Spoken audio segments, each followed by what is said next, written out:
Price, you didn't buy it at Crown Books. Sitting in tonight for Bob Schieffer. Good evening. The worst spring drought in 50 years has thousands of American farmers wondering if they'll still be in business come harvest time. James Hattori reports that congressmen touring the Plain States found out that in America's heartland, it can't rain soon enough. It's perhaps the worst drought-stricken area in the nation, and lawmakers toured the Dakotas to hear the bad news face to face. The harvest is over. I can see that. The grain should be about 2.5, 3 feet tall, and right now it's about 5, 6 inches, and it's just disappearing. They've got a situation out here where they have more protein from the grasshoppers in the field than they do from anything growing there. A half dozen lawmakers, mostly from the Dakotas, came for the grand tour to see the devastation and hear what help farmers and ranchers want from the government. Some have crop insurance, but they say it's not enough. They want the government to maintain federal subsidies which guarantee crop income. Ranchers want the government to sell set-aside grain to feed their livestock. A dearth of grazeland is forcing South Dakota cattle ranchers to send their cows to auction much earlier than usual. This will probably take me out of agriculture. You cannot pay double the expenses and have only half of your income coming in. Lawmakers say their goal is to make sure everyone realizes the drought problems are not just going to hurt the farmers' pocketbooks. It's going to be a lot less expensive to take steps necessary this year to keep farmers in business than to try to figure out how we buy that food next year if the farmers aren't there.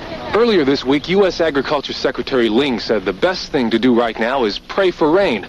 But with so much damage already done, farmers and ranchers are making it clear it'll take some divine intervention on the part of Congress and the Reagan administration to keep many of them out of the poorhouse. James Hattori, CBS News, Bismarck, North Dakota. Jesse Jackson, still on the campaign trail, went to central Illinois to view the drought. Jackson visited the farm of Robert and Dorothy Mao. There he called for a moratorium on all farm foreclosures and suggested grain surpluses be used to feed cattle. Then he prayed for rain. George Bush had the drought, drugs, and attacking Michael Dukakis on his campaign agenda today. Jacqueline Adams reports. Vice President and candidate George Bush today issued a warning to drug kingpins worldwide. He'll treat the war on drugs like the war on terrorism. Because the trade in drugs, like terrorism, is covert, we must expand our covert activities to fight it. Bush was deliberately vague about whether that means using the military or the CIA to go after someone like Panama strongman Manuel Noriega. He pulled no punches, though, in attacking his Democratic rival. Before a crowd of Illinois Republican activists, Bush sharply criticized Michael Dukakis for supporting a controversial program that gave convicted murderers weekend furloughs from prison. I think that Governor Dukakis owes the people of the United States of America an explanation as to why he supported this outrageous program. While drugs were the topic in Springfield, the vice president, mindful of the fact that he lost 4 farm state primaries, didn't miss the chance to visit a drought-stricken farm. Nothing would save that disappointment. I mean, I don't think, no. Farmers warned that the drought could reverse the Farm Belt's economic recovery. The federal farm program is going to be in jeopardy. The federal farm credit system is going to be in total jeopardy, I'm afraid. Agriculture officials fear the drought could rival the Dust Bowl of 1934. But Republicans are hoping the lack of rain won't hurt Bush's chances in the Farm Belt. I think farmers will vote on their understanding of where the candidates stand on farm issues. I don't believe the farmers are going to confuse the vice president with God. Maybe so, but the vice president's staff is leaving no stone unturned in an area so crucial to his chances in the fall. Jacqueline Adams, CBS News, Springfield, Illinois. Michael Dukakis was in Texas today to harvest support for his campaign. Bill Whitaker reports that the Massachusetts governor is pushing law and order in the Lone Star State. Michael Dukakis got a hero's welcome at the Texas Democratic Convention today. He came to claim the spoils of victory, the lion's share of the big state's delegates. We're going to win because we're the party of progress. It was the high point of his 3-day southern swing, a tour designed to paint the Massachusetts governor as a tough crime and drug fighter to counter a liberal image in this crucial conservative region. We need tough laws and tough prosecutors. that will put drug dealers in jail and keep them there. It's a tough sell, especially since one step ahead of him, a self-proclaimed Republican Truth Squad, led by Arizona Senator John McCain, is telling Southern voters Dukakis is soft on crime, blasting him for opposing the death penalty and for a controversial Massachusetts furlough program that allows convicted criminals brief visits home. It means Michael Dukakis is running basically on the liberal dogma of the American Civil Liberties Union when it comes to criminal justice issues, that he is not in step with the American people. Dukakis is fighting back, standing on his record in Massachusetts. I'm against capital punishment. And in a state that doesn't have it, we not only have cut crime by nearly 14% in 5 years, we have the lowest homicide rate of any industrial state in America. Instead of defending his crime statistics, Dukakis has been attacking George Bush, accusing him and President Reagan of losing the war on drugs. It's a tactic experts say is having some success. Even though he is from the Northeast and can be tagged as a liberal, Dukakis might make more sense to individuals. So I think there's a long-shot possibility of Dukakis doing well in the South. Recent polls show relatively few Southerners view Dukakis as a liberal. Still, Republicans are convinced once his record on crime is made clear, Southern perceptions will change and the Democrats' chances in the South will fade. Bill Whitaker, CBS News, Houston. Coming up next on tonight's CBS Evening News, Leslie Stahl will have the latest on the Pentagon corruption scandal, and later, a warm reunion in one of the coldest parts of the world.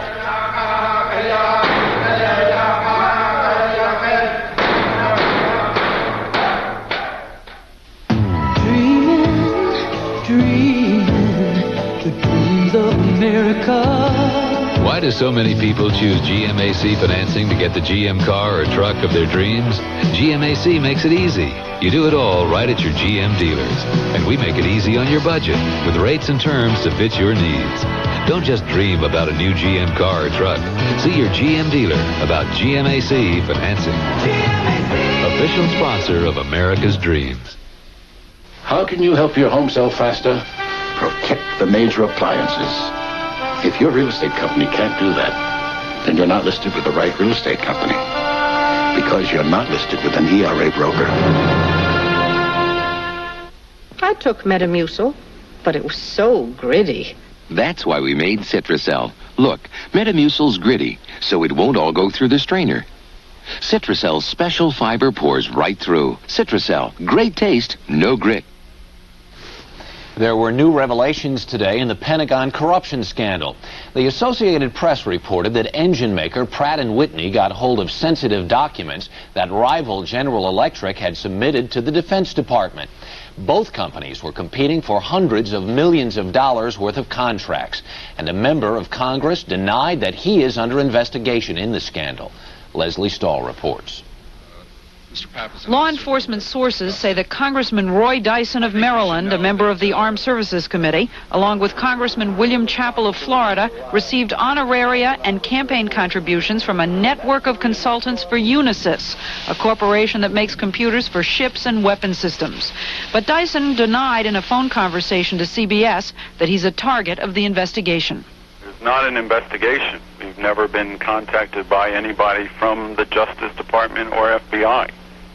Dyson also denied reports the investigation will lead to secret Swiss bank accounts. No, I don't. No, I don't. I don't think we pay anybody in the staff enough to have one. No, I really don't have a Swiss bank account. Unisys Corporation has government connections that reach all the way to the top of the Pentagon. Defense Secretary Frank Carlucci, once a member of the Unisys Board of Directors, still has ties with the firm. According to his financial disclosure statement, Unisys still owes him more than $82,000 on a deferred compensation plan. Lawrence Korb, a former Pentagon official, now critic, blames the men at the highest levels. Secretary Weinberger and Secretary Carlucci, when he was his deputy, basically loosened the controls. They practiced a style of management called participative management, which was decentralized, which was totally different from all of their predecessors. And at the same time, we poured an incredible amount of money into the system. The FBI is using its latest computer technology in this investigation, but two senators, Proxmire and Grassley, say they doubt the Justice Department has either the staff resources or the organization to effectively prosecute a case as large-scale as this one. Leslie Stahl, CBS News, Washington. Leaders of the world's 7 biggest industrial democracies are gathering in Toronto this weekend for their annual economic summit. CBS News business correspondent Ray Brady is there. He says security has never been so tight in Canada's largest city. Even as Britain's Margaret Thatcher was arriving for tomorrow's economic summit, they were all over this city. 3,000 soldiers, police, even Canada's famed Mounties training in anti-terrorist tactics. Look, we all know that security is an important business. We have to take it seriously, and we do. But summits have a history of attracting tough, fanatical terrorists. Tokyo, 1986, the Red Brigade launched rocket grenade attacks. Rome, 1987, the U.S. Embassy bombed during the Venice summit. With reports of possible Red Brigade attacks in Toronto, the Canadian government is spending nearly $6 million on security. Normally, terrorist groups do not give threats, they act, and that's why we've taken these precautions. Vigilant helicopters hover overhead. Concrete barriers line the streets. A suspicious van parked near the security area brought out the bomb squad. No bomb, but the checks continue. Security is so pervasive, even demonstrators are teaching themselves new tricks. If nobody tells you you're under arrest, you're not under arrest. Get up and walk and put your body down again. You don't see as many gun-toting soldiers as in previous summits, but as one high-ranking security official put it, make no mistake, we are ready. Ray Brady, CBS News, Toronto. President Reagan leaves for Canada tomorrow. It will be his 8th and final economic summit. And as Terrence Smith reports, the president will have a lot more than the economy to talk about. The economic agenda in Toronto is expected to focus on the problems of third world debt and the American proposal to eliminate agricultural subsidies worldwide by the year 2000.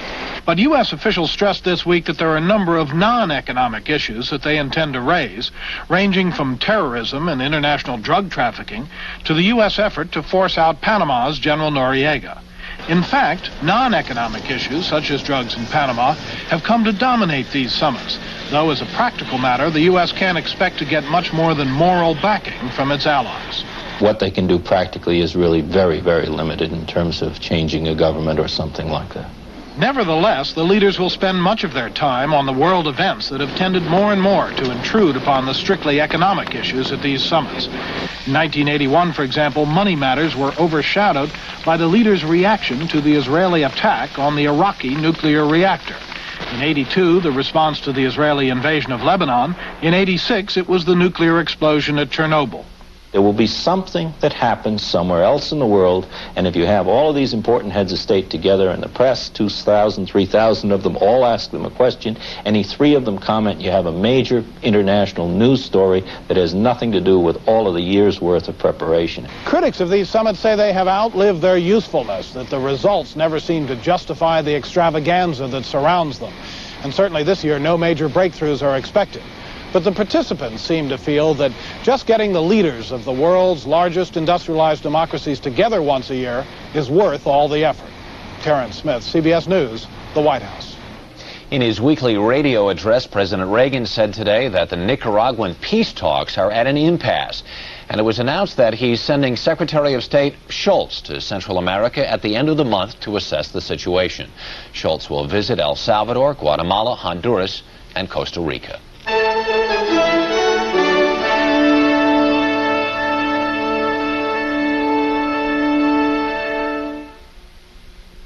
Do you get more than you want from your high-fiber cereal, like sodium and added sugar? Get Fiber One. It has more fiber and it's low in sodium and has no added sugar. Get more of the fiber your body needs and less of the stuff it doesn't. Fiber One.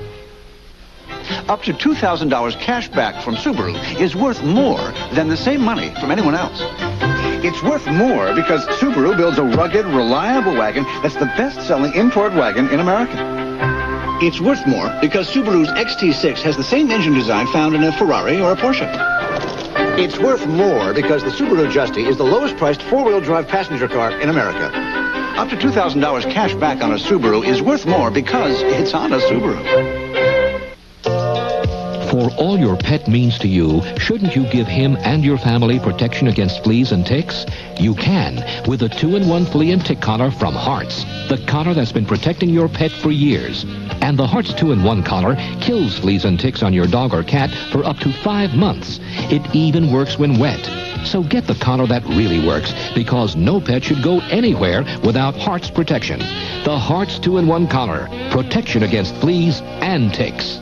Into the land of heartburn comes the first liquid antacid without that liquid antacid taste. A really good tasting liquid that puts out heartburn's fire. New Tums liquid. It works. It really tastes good.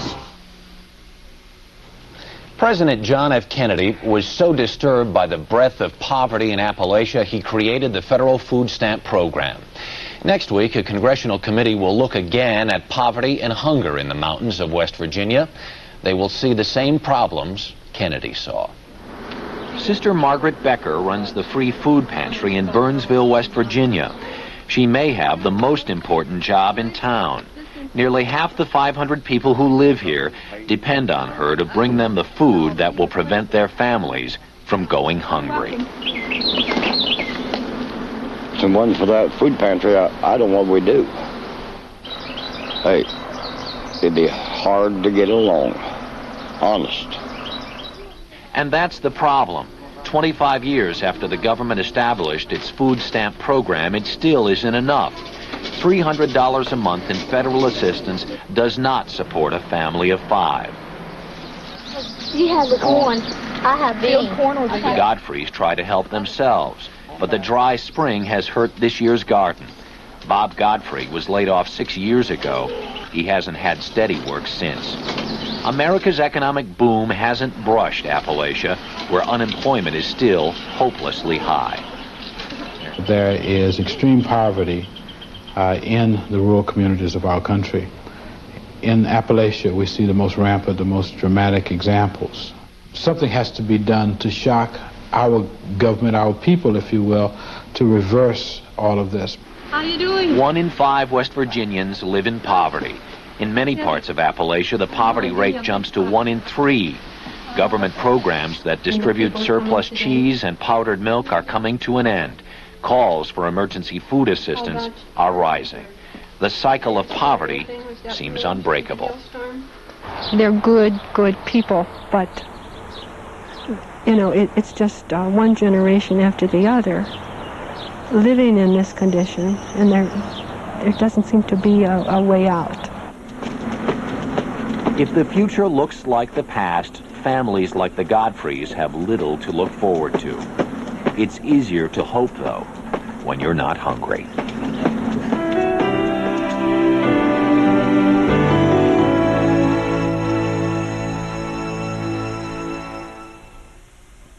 And what makes you think we won't end up like last year? What happened last year? We ordered new computers when the loans department expanded, but it took us 6 months to develop their application software. Where I used to work, we get to keep our software when we upgraded our computers. We used AT&T.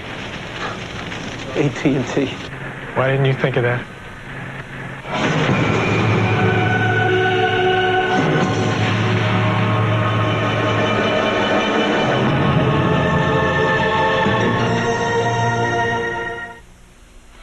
My wife. Every night she disappears into the bathroom. Who knows what's going on? But whatever it is, it makes her feel really good. See? Clean away stains and freshen dentures with Efferdent every night. Excuse me. No problem. We know about Kaopectate, too. Kaopectate actually absorbs the germs that can cause diarrhea. Kaopectate, thanks. The diarrhea specialist.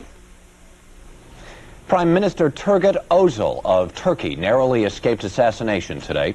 Özal was addressing his party's convention in Ankara when a man suddenly opened fire with a handgun. Police returned fire.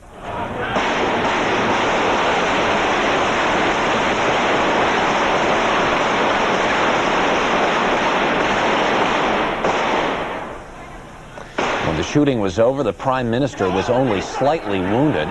Among the 16 others hit in the mass confusion was the gunman, an escaped convict said to be a right-wing extremist.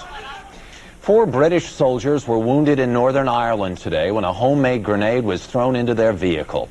Thousands attended today's memorial service for the 6 British soldiers killed in this week's IRA bomb attack. The victims had just finished running in a race for charity. As legal questions swirl around him, an IRA gunman convicted of murdering a British officer 8 years ago remains jailed without charge in this country. There was a large protest demonstration today on his behalf. David Culhane reports. Let Joe go! Let Joe go! Let Joe go! Is he a patriot who killed for his ideal of Irish nationalism? Or is he simply a terrorist and a murderer who should be returned to Britain for justice? Hundreds of his supporters rallied in New York today to ask that Joseph Patrick Doherty be set free. What did Joe Doherty do that George Washington didn't? Or Alexander Hamilton? Or Tom Paine? 33-year-old Joe Doherty, a soldier of the Irish Republican Army, has been held in federal prisons for 5 years while various branches of the United States government have tried to decide whether to honor a request for extradition to Britain. British courts convicted him of killing a British soldier in a Belfast ambush. But Doherty escaped toward the end of his trial and entered the United States illegally. At a very young age, I made a commitment to myself that I would sacrifice my life and my youth to bring about freedom in Ireland. Just this week, Attorney General Edwin Meese ordered that he be deported to Britain, where he faces a life prison sentence. The federal courts have repeatedly ruled that the killing was a political act for which he could not be extradited. But Meese has a new revised extradition treaty on his side that retroactively includes cases like Doherty's. Now there will be another appeal, and the matter could go to the Supreme Court. Joe said he has won numerous times through the courts, and he still will fight. Joe Doherty today begins his 6th year in prison in the United States with no hope for an early resolution of his case. His supporters still call him a hero, but the Justice and State Department say American opposition to worldwide terrorism will be a joke unless we return a killer to Britain for justice. David Culhane, CBS News, New York. There was another demonstration in Moscow today, and this time there were several arrests. About 150 protesters were demanding that the pace of perestroika be speeded up. They also called for the selection of more reform-minded delegates to the upcoming party conference.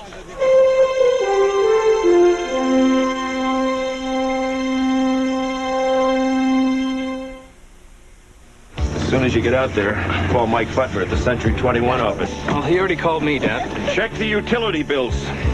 I will, Dad. You know, the right mortgage. Dad, isn't this guy Butler a friend of yours? Yeah, sure. Well, if he's half the guy you are, I bet I can trust him. Take care of yourself. Put your trust in number one. Write your mother. Century 21.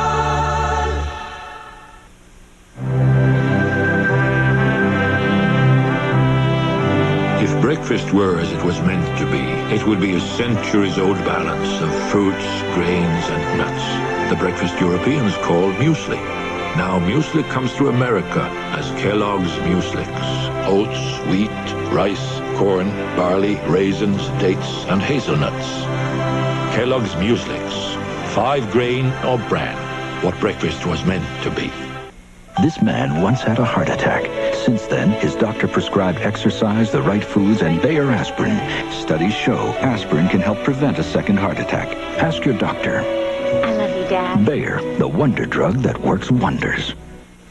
Rich stain and tough polyurethane protection in one.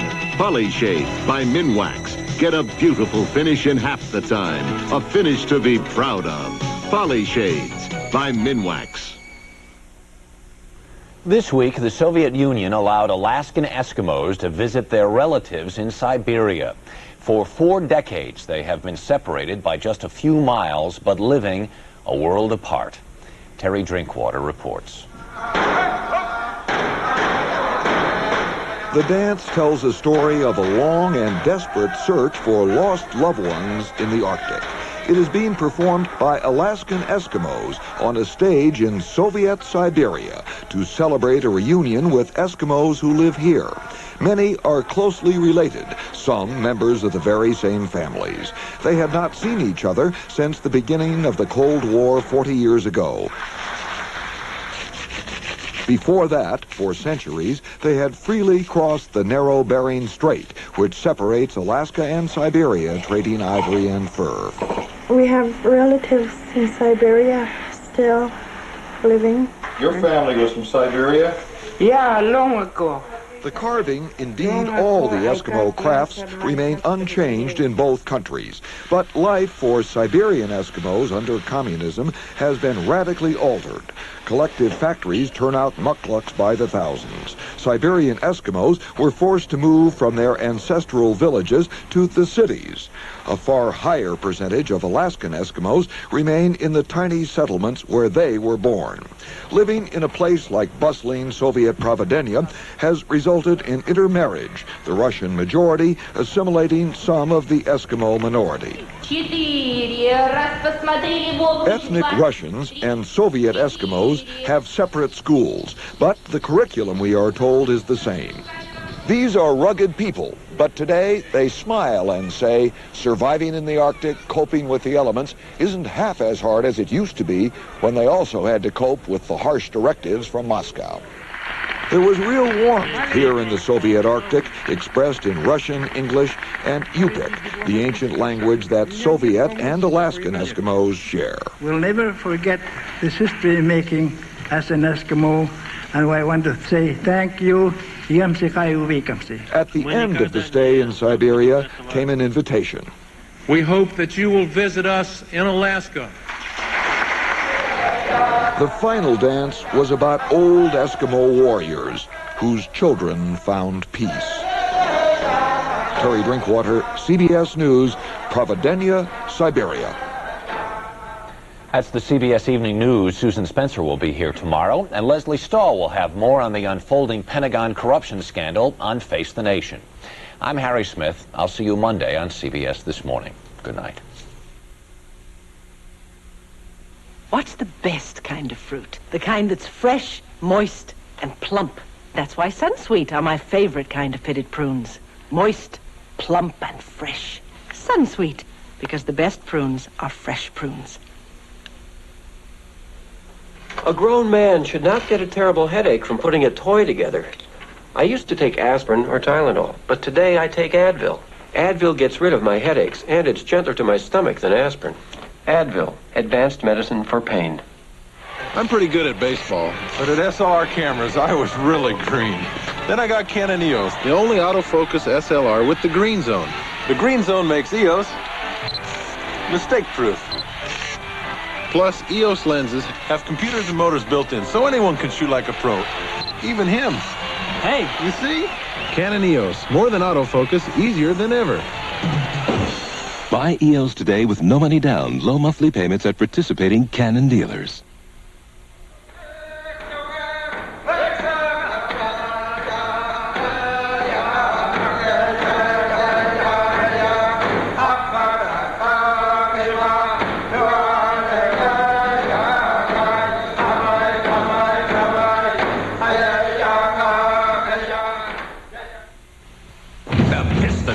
One game away from dethroning the Lakers on CBS Sports. We will win.